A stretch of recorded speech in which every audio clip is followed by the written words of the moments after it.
Hello and welcome. This is Hobnob, and today I am remaking a Rapunzel doll into a whole new princess. To start, I salvaged Rapunzel from a local thrift store. She's in need of a lot of hair care, but that's the fun part of a project like this. As I was searching for the doll, I also found this adorable dumpy pony. In that instant, I knew that this pony was a unicorn waiting to burst out. Let's get started. Because I wanted the princess to be able to sit properly on the pony, some disassembly was required. Starting with a practice doll, I used boiling water to soften up the plastic and remove the limbs from the torso. After lovingly beheading the pony, don't worry, she'll be good as new before long, I gave her a good scrub. I was still considering exactly what I wanted from the finished set. Because this is intended as a gift, I want to keep the maintenance as low as possible, so I decided to replace the tangled hair with epoxy sculpt. Now that she's all clean, it's on to modifications. To make many of the changes to the plastic, I'm relying on my handy pliers, craft knives, and multi-tool. After snipping off all the hair and gently carving out a hole in the forehead, I run a strong wire through the horn. The rump also gets a shave, and I get a great insider look at this pony.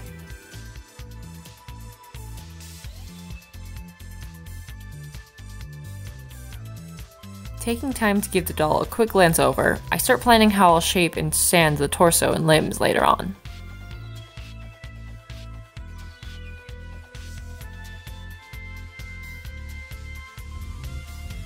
With some hot glue and hanger wire, our derpy pony is now a unicorn!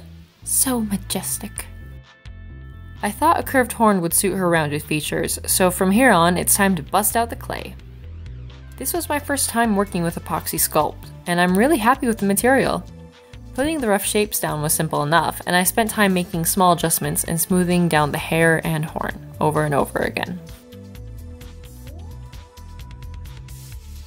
Unicorn is disappointed that I haven't started on the body. We can fix that in a little while. Back at the doll, I've begun to widen the sockets for a better range of motion. The limbs will hopefully be a ball jointed style by the end of this project, after many adjustments. The hair needed a lot of combing, washing, and combing again to get her at this point. I was hoping to go for an elegantly fancy braided hairstyle with only one minor change. Pink hair.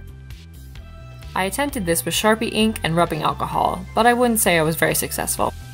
I worked on the body in the meantime and shaped the tail for our unicorn while it set.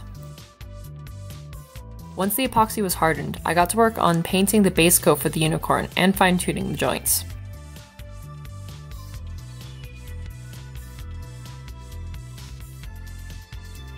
I went at this for a while before I was satisfied enough to put her back together. She looks pretty good. There's a strong elastic holding the joints together, and she got a much better range of motion. Her left arm needs a little bit more work. It kept straightening out. Remember, wear a mask when standing for hours at a time. Finally, I was satisfied with the body. Here you can see the results of my hair dyeing attempt. Not a total failure, but next time I'll just reroute the doll, I think. Does Princess approve? She's much more posable and will now sit perfectly on the unicorn.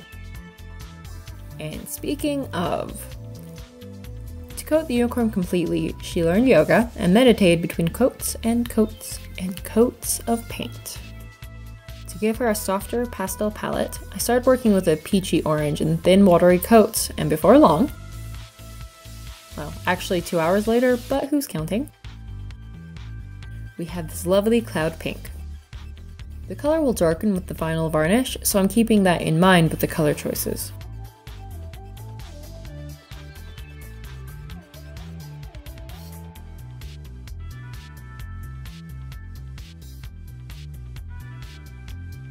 I go for a stronger purple and pink for her mane, tail, and horn, with details on the saddle.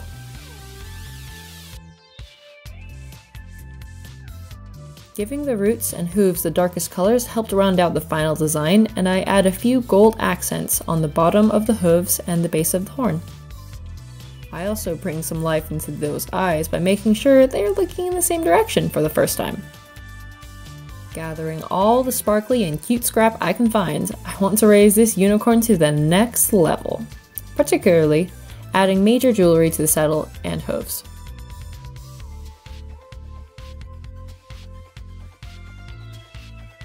After much gluing, she's done.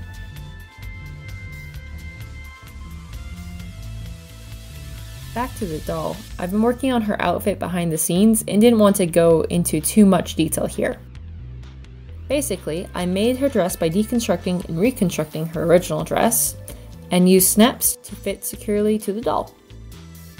Along with the dress, I altered some store-bought doll shoes, made shorts to fill out the skirt, and painted the joints over to blend in better with the skin. I did my best to braid the hair neatly, and as long as it stays in that braid for forever, I'm pleased with the end result. Finally, everything is finished. The doll, unicorn, dress, shoes, undershorts, and saddle. There's some slight chipping going on around the joints, but that's to be expected from what I understand. I'll keep that in mind for my next project, but overall, I'm so pleased with how everything came together. As a final detail to the hair, I sew beads into the braids as both an accent and some extra support to keep the hair in place permanently. You ready to get dressed, princess?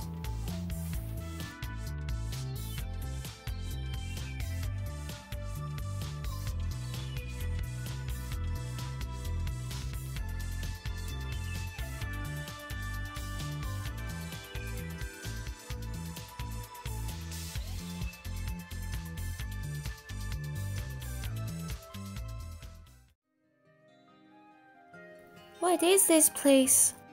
I think I'm lost.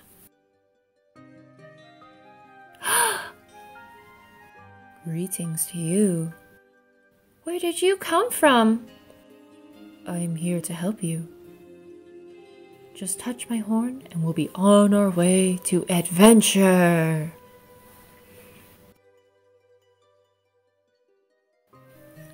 Thank you so much for watching. Please like this video if you enjoyed seeing Princess and Unicorn come alive and come together. Subscribe to be notified of my next creation.